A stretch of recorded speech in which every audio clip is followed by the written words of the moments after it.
ನಗರದ ಅಸ್ಕಿಹಾಳ ಗ್ರಾಮದ ward number 34ರಲ್ಲಿ ಪರಿಶಿಷ್ಟ ಜಾತಿ ಬಡಾವಣೆಯ ಮನೆಗಳಿಗೆ ಕುಡಿಯುವ ನೀರಿನ ಸೌಲಭ್ಯ ಮತ್ತು ರಸ್ತೆಯನ್ನು ದುರಸ್ತಿ ಮಾಡಬೇಕೆಂದು ಪ್ರಗತಿಪರ ಕರ್ನಾಟಕ ಕಟ್ಟಡ ಮತ್ತು ಇತರೆ ನಿರ್ಮಾಣ ಕಾರ್ಮಿಕರ ಯೂನಿಯನ್ ಜಿಲ್ಲಾಧಿಕಾರಿ ಕಚೇರಿ ಸಿಬ್ಬಂದಿಗೆ ಮನವಿ ಸಲ್ಲಿಸಿದರು.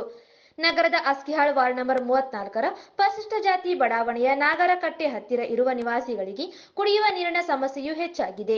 ಸುತ್ತಮುತ್ತಲಿನ ನಿವಾಸಿಗಳಿಗೆ ನೀರಿನ ಸೌಕರ್ಯವಿದೆ. ನಮ್ಮ ಏರಿಯಾದಲ್ಲಿ ನೀರಿಲ್ಲವೆಂದರು.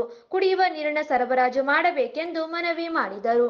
ಎಸ್ಸಿ ಏರಿಯಾದಲ್ಲಿ ನಾಗರಕಟ್ಟೆ ಹತ್ತಿರ ಇರುವ ಮನೆಗಳಿಗೆ ಸುಮಾರು ಮನೆಗಳಿಗೆ ನಳ ಅಳವಡಿಸಿದ್ದು ಈ ನಳಗಳಿಗೆ ನೀರು ಬರುತ್ತಿಲ್ಲ.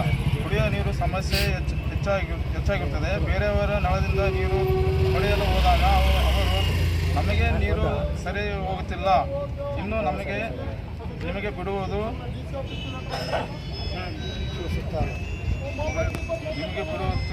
ನೀರು ಬಿಡಲು ಕೆಳಬಡಾವಣೆಯಲ್ಲಿ ರಸ್ತೆ ತುಂಬ ಹದಗೆಟ್ಟಿದ್ದು, ಮಳೆಯಿಂದಾಗಿ ತೊಕ್ಕು ಪಡೆಯುತ್ತಿದ್ದು ವಾಹನ ಸಂಚಾರಕ್ಕೆ ಮತ್ತು ಬಡಾವಣೆಯ ರಸ್ತೆಗಳು ತುಂಬಾ ಹದಗೆಟ್ಟಿದ್ದರಿಂದ ತಗ್ಗು ಬಿದ್ದಿದ್ದು ವಾಹನ ಸಂಚಾರಕ್ಕೆ ಮತ್ತು ಪಾದಚಾರಿಗಳಿಗೆ ತೊಂದರೆಯಾಗುತ್ತಿದೆ.